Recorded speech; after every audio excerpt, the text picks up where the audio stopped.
اعوذ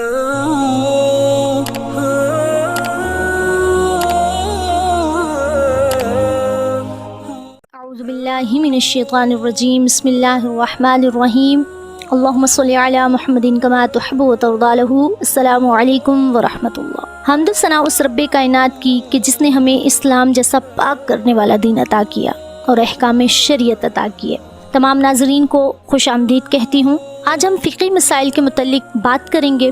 ناظرین، ہماری عبادات کا سب سے اہم جز پاکی ہے۔ جب تک ہم خوب اچھے سے پاک و صاف نہ ہو جائیں عبادت نہیں کر سکتے۔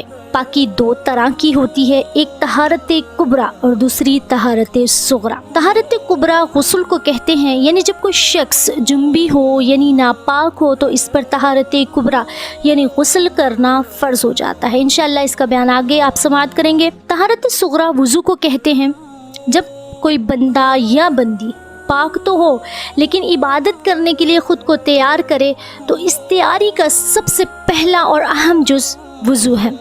اگر وضو اچھی طرح اور اچھی نیت کے ساتھ کیا جائے تو عبادت کا ثواب دگنا ملتا ہے۔ قرآن پاک میں اللہ تعالیٰ وضو کے متعلق ارشاد فرماتے ہیں، بسم اللہ الرحمن الرحیم، یا ایھا الذین آمنوا اذا قمتم الی الصلاۃ فاغسلوا وجوہکم وایدیکم الی المرافق وامسحوا برؤوسکم وارجلکم الی الکعبین۔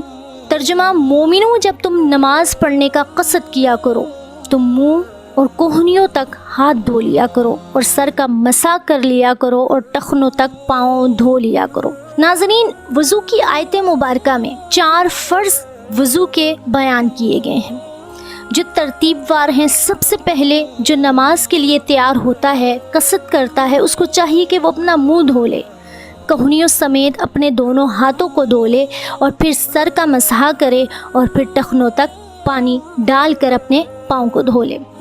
یہ وضو کے 4 فرض ہیں، یعنی پورے چہرے کا ایک بار دھونا، نمبر 2 ایک بار دونوں ہاتھوں کا کوہنیوں سمیت دھونا، نمبر 3 ایک بار چوتھائی سر کا مسح کرنا یعنی گیلا ہاتھ سر پر مارنا، نمبر 4 ایک بار ٹخنوں سمیت دونوں پیروں کو دھونا۔ یہ 4 فرض ہے۔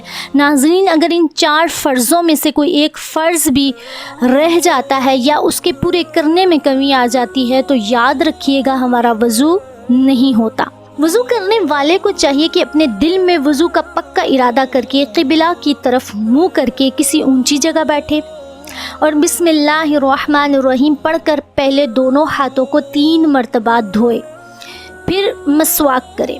اگر مسواک نہ ہو تو انگلی سے اپنے دانتوں اور مسوڑوں کو مل کر اچھی طرح صاف کر لے، اور اگر دانتوں یا تالوں میں کوئی چیز اٹکی یا چپکی ہوئی ہو تو اس کو انگلی یا مسواک یا خلال سے نکالے، پھر 3 مرتبہ اچھی طرح کلی کرے۔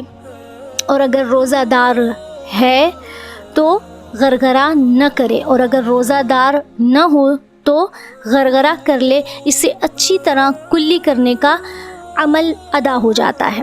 اس کے بعد 3 مرتبہ ناک میں پانی ڈالے، بائیں ہاتھ کی چھوٹی انگلی سے ناک کے اندرونی حصے کو صاف کرے، پھر اس کے بعد 3 مرتبہ چہرہ دھوئے کہ ماتھے پر بال جمنے کی جگہ سے لے کر تھوڑی کے نیچے تک اور داہنے کان کی لو سے بائیں کان کی لو تک سب جگہ پانی بہہ جائے اور کہیں ذرہ بھی پانی بہنے سے نہ رہ جائے۔ مردوں کے لیے ہے کہ اگر داڑھی ہو تو اسے بھی دھوئے اور داڑھی میں انگلیوں سے خلال بھی کرے، لیکن اگر احرام باندھے ہو تو خلال نہ کرے۔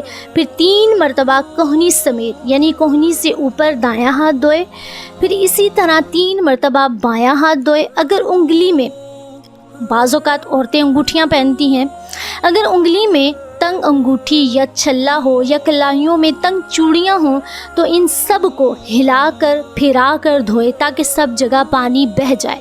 اس کے بعد پھر ایک بار پورے سر کا مسح کریں۔